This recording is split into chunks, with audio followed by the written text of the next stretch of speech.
Everyone swears Nevada real estate is untouchable. No state income tax, sunshine, California money flowing in, it feels bulletproof. But here's what almost no one is saying out loud. 10 Nevada cities are sitting on a time bomb, and by 2026, some of them could see prices collapse harder than anyone expects. If you own in one of these areas, you need to hear this before it's too late. I get it. You bought into the dream.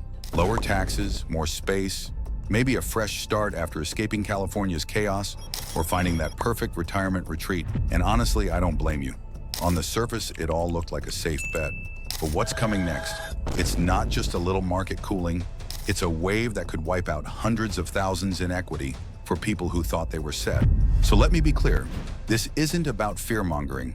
It's about facts that no one in the sales side of real estate wants to admit. Migration patterns are slowing, big employers are trimming jobs, water cuts are looming, and inventory in certain cities is already piling up. When all those forces collide, the markets that looked unstoppable just a year or two ago could turn into ghost towns with for sale signs on every street. That's why this video matters. Because while most people wait for the headlines, you'll already know which cities are cracking first and how to spot the signs in your own neighborhood. So before we dive in, make sure you hit that subscribe button, because I'll be dropping updates like this every week. And trust me, you don't want to miss what's coming next. Now let's get into it. Here are the 10 Nevada cities where home prices are set to crash in 2026. Number 10, Mesquite. At first glance, this desert town looks like a retiree's dream. Quiet streets, sunny golf courses, and homes that once felt like hidden gems. For years, it was hyped as the next Scottsdale, but the cracks are already showing. City officials approved thousands of new homes, yet population growth crawls at barely 1% a year. Most buyers are retirees on fixed incomes, and many can't sell their existing properties fast enough in today's higher rate environment. That supply-demand mismatch is like a ticking clock. Sooner or later, prices have to give. The water situation doesn't help either. While Mesquite runs on its own district rules instead of Las Vegas restrictions, residents still face watering schedules and rising costs. In a place that sells itself on green fairways and backyard pools, even the idea of scarcity is enough to spook new buyers.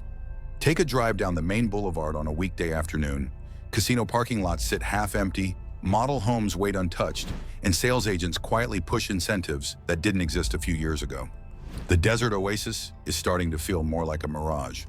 For anyone who bought at peak prices, the danger is clear. Once the first wave of sellers caves and slashes, the whole market resets overnight. And if a retirement town can unravel this quickly, what happens in a community built almost entirely on long commutes and promises of affordability? Number 9, Pahrump. An hour outside of Las Vegas sits a community that was supposed to be the affordable alternative. Bigger lots, cheaper homes, and plenty of space to breathe. That was the promise. But reality is catching up fast. The town's entire economy leans on 3 fragile pillars. Retirees looking for cheap desert living, Vegas workers priced out of the city, and residents chasing privacy far away from the Strip. When those pillars weaken, there's nothing underneath to hold prices up, and they're already starting to shake. With remote work fading, many employees are being pulled back to Vegas offices. Suddenly, that affordable house comes with a punishing commute, 2 hours in desert traffic, day after day. Add rising gas prices, and the math just doesn't work anymore. Inventory tells the same story. Listings keep climbing, and builders on the south side are dangling huge incentives just to move product. $20,000 to $25,000 in credits, free upgrades, even promises to cover closing costs. Yet homes still sit unsold. That's a sign demand is evaporating. Then there's the reputation problem. Pahrump has long carried baggage outsiders whisper about. Tourism built around industries families don't exactly want next door. For young buyers or families looking to settle down, that stigma can be enough to look elsewhere, even at higher prices. So what does this all add up to? A market where prices jumped far too quickly and now balance on a knife's edge. The real danger isn't a sudden crash. It's a long, grinding slide where sellers chase the market down month after month. Number 8, Fernley. Once branded as Reno's affordable suburb, Fernley was the place where Tesla workers were supposed to buy their starter homes. When the Gigafactory broke ground, builders rushed in with entire master plan communities, convinced the gold rush of tech jobs would never end. But the cracks are already visible. Tesla has trimmed staff more than once, calling it workforce optimization, while Panasonic and other warehouse operators push automation faster than anyone expected. In plain English, fewer people, fewer paychecks, fewer buyers. When your local housing market depends on a single employer ecosystem, every layoff lands like a body blow. Today, thousands of homes sit on the market in a city of barely 23,000 people. New developments that once sold out overnight now sit with entire phases empty. One neighborhood is already in bankruptcy protection, and others are quietly slashing prices. Average days on market have tripled, and the discounts keep getting steeper. Proof that sellers are running out of patience. And the promised retail boom? It never really came. Instead of buzzing shopping centers, Fernley is littered with storage units and a handful of dispensaries.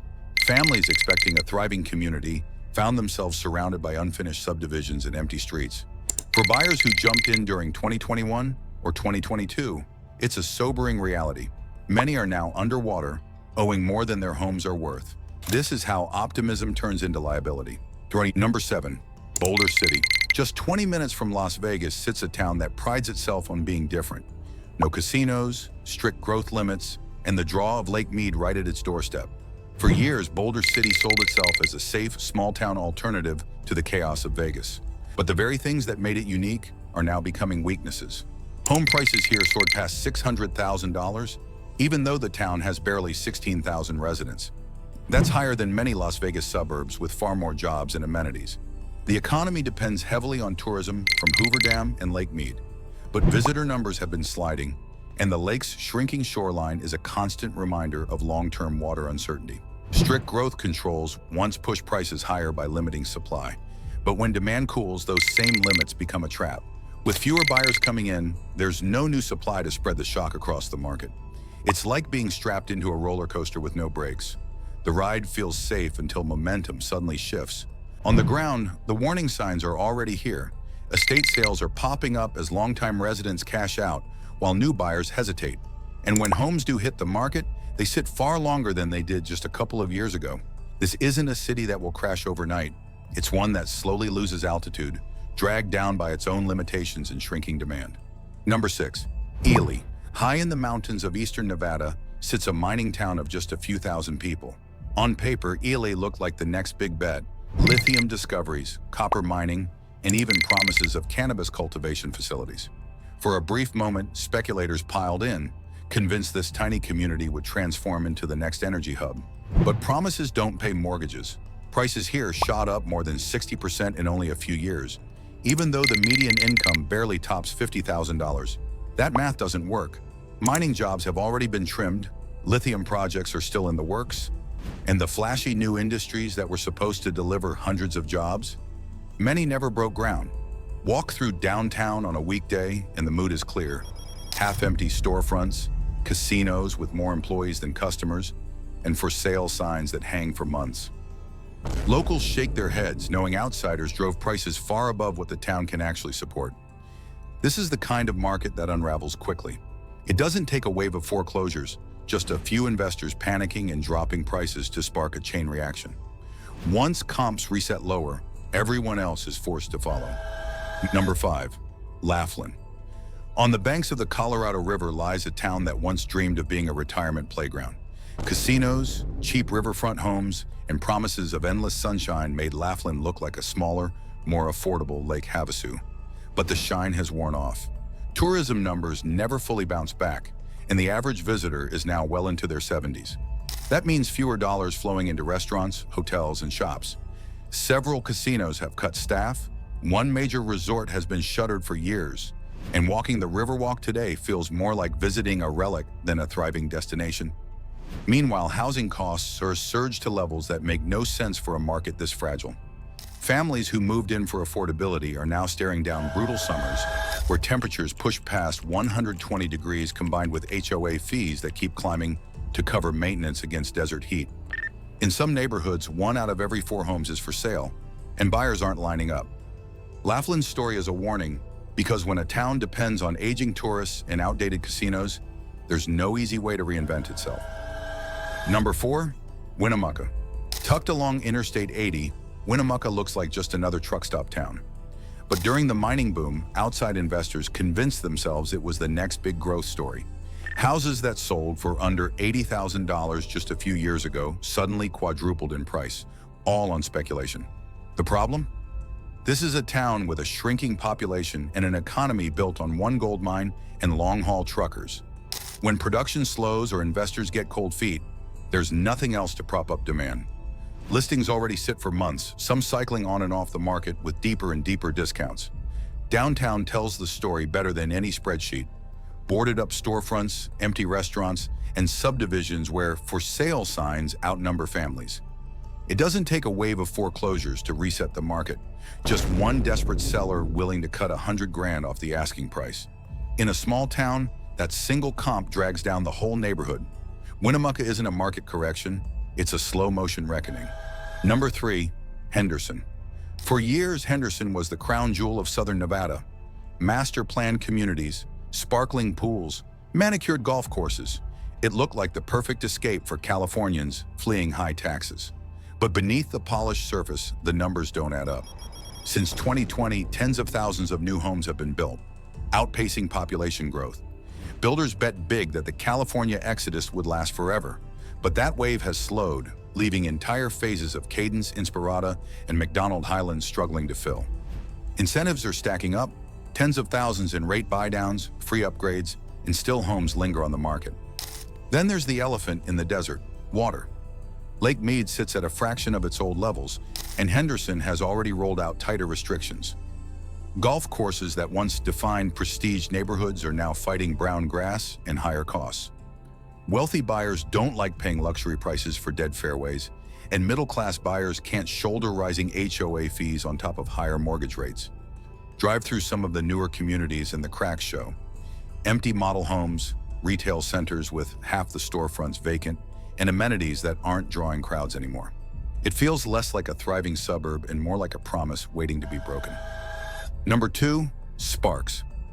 Just east of Reno, Sparks was supposed to be the little sister that cashed in on the tech boom. Tesla's Gigafactory, giant warehouses and shiny new apartments, promised endless jobs and growth. For a while it worked. Builders couldn't pour foundations fast enough, but now the glow is fading.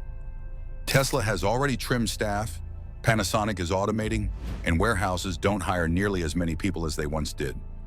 The problem? Housing supply kept climbing even as the jobs slowed down. Luxury apartments dangle 2 or 3-month rent concessions. A sure sign demand isn't keeping pace. And when landlords start bleeding cash, it drags down single-family values too.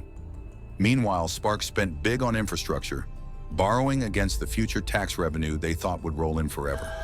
If property values fall, the city has 2 choices: raise taxes or cut services. Either way, it puts more pressure on homeowners and pushes prices further down. Neighborhoods like Spanish Springs are already flashing warning signs. Homes that once sold for over $600,000 now sit on the market with deep price cuts and no takers. Families who bought at peak are learning what it means to be underwater, owing more than their home is worth before realtor fees are even counted. Number 1, North Las Vegas. If there's one city in Nevada that's playing with fire, it's North Las Vegas. On paper, it looks unstoppable. Endless new developments, brand new industrial parks, and shiny marketing campaigns promising growth forever. But look closer, and the risks are staggering. The city approved more than 40,000 new housing units, even though the population is barely above 280,000. That's nearly a new home for every 6 residents. Builders were convinced the California flood would never slow, but migration has cooled, leaving rows of rooftops waiting for buyers who may never come. Then there's Apex, the massive industrial park meant to anchor the region. Amazon scaled back, Google pulled out, and many of the warehouses are still sitting empty. The city borrowed heavily to build infrastructure for tenants that didn't arrive. If absorption keeps lagging, taxpayers will be left holding the bill. At the same time, costs are climbing. Crime rates have ticked up, schools rank near the bottom nationally, and water bills are expected to rise sharply to cover infrastructure. For a market where median incomes hover in the mid-60s, new homes priced near $500,000 are simply out of reach. That kind of affordability gap doesn't correct gently, it snaps. Drive through some of the newest neighborhoods and the picture is clear: pristine homes with no cars in the driveways, empty parks, and streets with no kids. It feels less like a thriving city and more like a stage set waiting for actors who never show up. North Las Vegas isn't just another risky market. It's the fault line. When prices crack here, the shockwaves will ripple across the entire state. So there you have it. 10 Nevada cities walking straight into a storm. Some are built on retirees with fixed incomes, others on mining dreams, tourism that's drying up, or tech jobs that may not be here tomorrow. And in places like North Las Vegas, overbuilding is so extreme it feels like a bubble waiting for the smallest pin. The truth is, Nevada isn't collapsing as a whole, but the weakest links are already straining, and once they snap, the damage won't stay local. Falling prices spread through comps, through tax revenues, through confidence. And when confidence goes, markets move faster than most people can react. That's why watching the signals matters. Inventory piling up, builders offering bigger incentives, rents softening, HOA costs climbing, or employers quietly trimming jobs. These are the red flags you see before the headlines hit. So ask yourself, are you holding a property in one of these cities? Are you waiting it out, planning an exit, or even considering buying in? Share your strategy in the comments, because your story might help someone else avoid a costly mistake. And if you want to stay ahead of the next moves in real estate, not just in Nevada, but across Arizona, Idaho, and beyond, make sure you hit that subscribe button. Because the storm we're watching here, it's not stopping at the state line. The question isn't if prices will shift, it's where they'll hit first, and whether you'll be ready.